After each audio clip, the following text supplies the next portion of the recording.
Before this video begins, let it be known that this is for a general audience. This can be enjoyed by children and adults alike. Children under the age of 13 can enjoy this video for the Thomas and Friends brand itself, and teens and adults can also enjoy this video for its production value and nostalgia.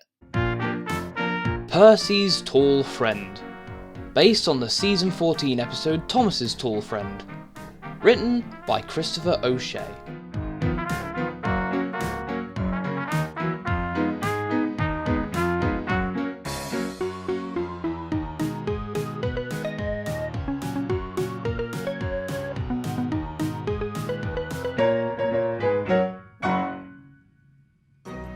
The island of Sodor is one of the UK's many places full of diverse wildlife.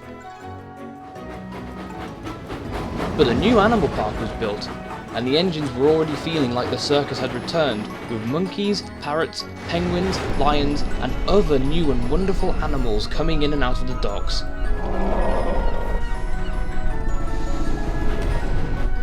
Even the little engines had to help out. Percy was more than happy to see the animals. Good morning, Percy. What animals are you taking today? Good morning, Thomas. I have been told to take a giraffe. What's a giraffe? I don't know, but I'm about to find out. I hear workmen coming. BoCo, Salty and James arrived just in time to see a really tall yellow animal be guided towards the loading dock by two workmen.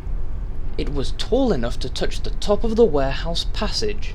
Whoa, I've never seen an animal that tall. And I've seen circus elephants. As Salty shunted some cattle trucks to the dock, BoCo became concerned. Goodness, poor old thing. With a neck that long, I wouldn't be surprised if he got backache after being in a small van like that. Oh, no, BoCo. These aren't for the giraffe, they're for the zebras. No, we have a special truck made just for him. And Bill showed the truck in question.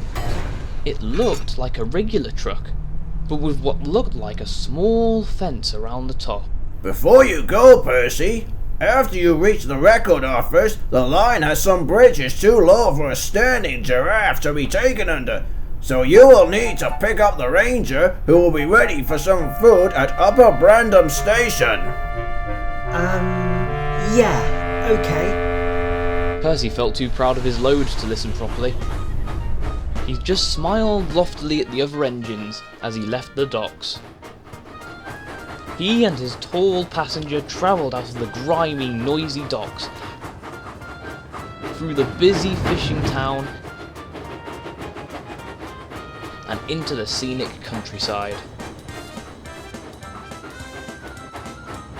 All along the way, people stopped what they were doing to look at Percy and his peculiar load.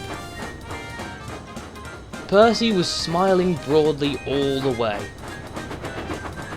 His driver and fireman were quite light-headed from the summer heat, so much so that they didn't notice that they were nearing Upper Brandham Station, and Percy was too full of himself to realise he'd passed his destination. As soon as he got to the record office, he saw a low, hanging bridge. Bother! Clearly Cranky hasn't been to this part of the line.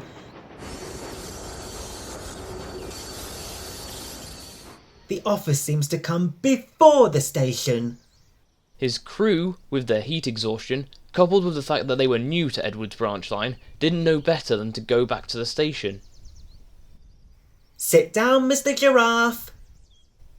The giraffe didn't sit down. I said, sit down! And again, the giraffe didn't listen. The driver climbed onto Percy's cab, so he could look at the giraffe in the eyes. Now listen here, Mr. Giraffe. You can't go under this bridge if you stand. We need you to sit down, please. The giraffe wouldn't even look at him. You're using too many words. Sign what you want him to do as well. So the fireman got up too, pointed to the ground, and said, Sit, boy. And how do you know it's a boy? Why does it matter? Sit. BoCo then arrived. He was pulling some food for the animals. Percy, what are you doing in the middle of the line? Ah, BoCo, I'm glad you're here. Is there another route to Upper Brandham? Before BoCo could reply, the giraffe leaned towards him and his trucks. Get back, you greedy animal! This is for the elephants! We're not staying here. And BoCo's driver sent his engine back to the station. If only Percy knew it was there, or he wouldn't have said. That gives me an idea. Maybe we could send the giraffe out of the truck, walk him over the bridge, down the other end, and back into my truck. What have we got to lose? But how can we guide him safely? We don't have any rope. Yes, we do. I keep this case a coupling brakes. So Percy's driver opened the door, tied the rope around the giraffe's neck, and slowly guided him up to the bridge. It was quite difficult getting it up the hill. The giraffe's skinny legs couldn't climb hills, but with time, and a bit of pushing from the fireman, they did it. It got worse when they went over the bridge itself. There were some low-hanging branches of a huge oak. The giraffe was really hungry at this point, so he tried to eat all the leaves he could. Now what? Well, we can't shoo him off down here. I'm going up there. Are you crazy? He'll send you falling in a gorse as soon as you get up there. Look, Mom. I have been climbing trees since I was 5. No need to catch me. The fireman reached for a long, thin branch and tried to break it off. He did, at the cost of leaning too far forward.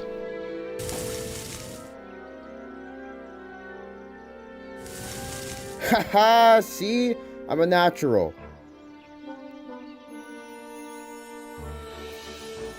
They failed to realise that time was getting on. As Edward went to the clay pits, he saw a bus pass with a familiar figure in the front passenger seat.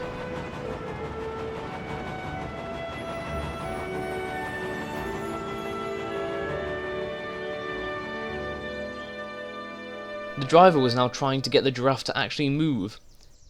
Too late for that though, because then a bus arrived. And who should get off but the Giraffe Keeper? Why did you leave me behind? This is a terrible railway. I'll tell the Fat Controller about this. There isn't a need to. Everyone looked to find that BoCo had returned with the controller himself.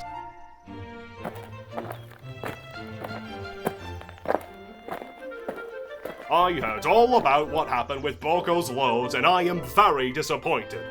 How did you miss up at Brendam? We passed Brendam?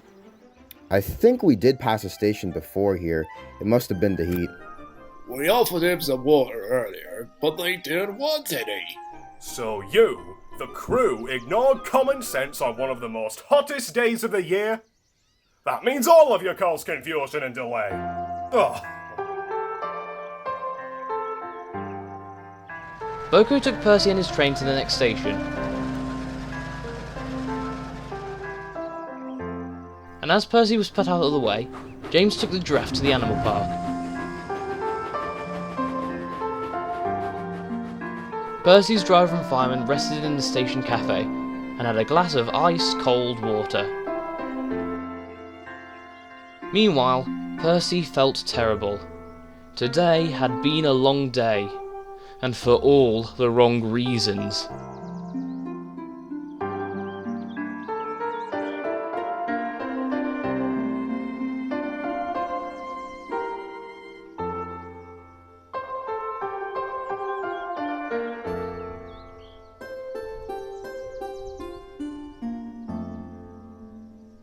In that episode of Thomas Rewritten, the story was written by Christopher O'Shea and narrated by 84F Studios.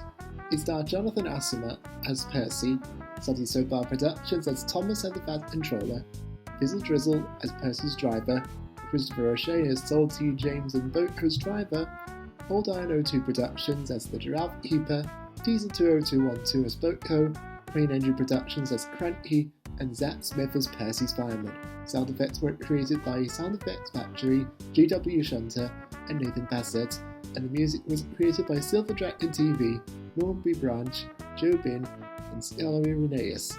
This has been a Steam-Powered-Cyborg production. The characters are owned by Wilburton, Christopher Audrey, Bristlecroft, Hit Entertainment, and Mattel.